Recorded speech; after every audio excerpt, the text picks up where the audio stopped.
আম, জাম, লিচু, কাঁঠাল, তাল সব কিছুই বাংলাদেশের এই মাটিতে পাওয়া যায়। শুধু বাংলাদেশের মাটিতেই নয়, এই আম, জাম, তাল, কাঁঠাল সবই এখন সুন্দর গ্রামীণ সভ্যতার রাস্তাগুলোর কার্নিশ বেয়ে এই গাছগুলো সুশোভিত করেছে রাস্তাগুলোকে। বন্ধুরা, ইতিপূর্বে আমি আপনাদেরকে তাল সুন্দর রাস্তা দেখিয়েছিলাম, কিন্তু আজকে আপনাদেরকে আম সুন্দর রাস্তায় নিয়ে এসেছি। রাস্তার দুপার্শ্বের কার্নিশে যে গাছগুলো আপনারা দেখতে পাচ্ছেন, প্রত্যেকটি গাছ আমের গাছ। সেই রাস্তার কার্নিশের পার্শ্বের সেই আম্রকানন থেকে আপনাদেরকে জানাই সালাম, শুভেচ্ছা এবং অভিনন্দন। আসসালামু আলাইকুম।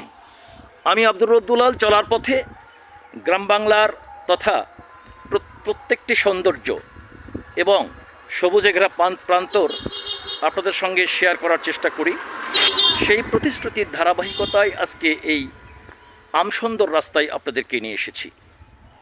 এই সৌন্দর্যগুলো মূলত আমি বিগত কয়েকদিন থেকে দেখানোর চেষ্টা করছি। পাঁচবিবির আশেপাশের বিভিন্ন রাস্তাগুলোর সৌন্দর্য এবং বিভিন্ন এলাকার শৈল্পিক কিছু দৃশ্য দেখতে পাচ্ছেন। দুপাশেই ফাঁকা, কিন্তু মাঝখানে প্রবাহিত হয়েছে একটি রাস্তা। এটি আমসুন্দর রাস্তা হিসেবেই আমি আপনাদের কাছে তুলে ধরলাম।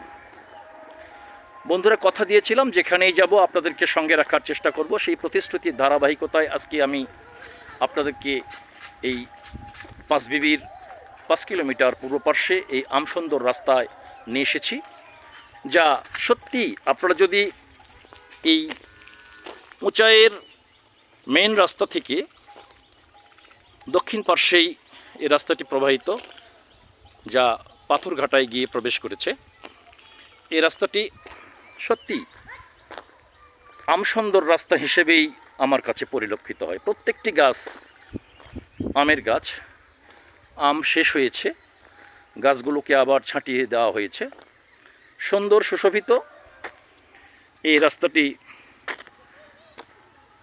তুলে ধরলাম আপনাদের সামনে। এমনি করে আগামী দিনেও এরকম সুশোভামণ্ডিত শৈল্পিক রাস্তাগুলো বাংলার আনাচে কানাচে যা কিছু খুঁজে পাবো তা আপনাদেরকে শেয়ার করার চেষ্টা করব। সেই প্রতিশ্রুতি রেখে আজকে পর্যন্তই। আবারও সকলকে সালাম, শুভেচ্ছা এবং অভিনন্দন। আসসালামু আলাইকুম।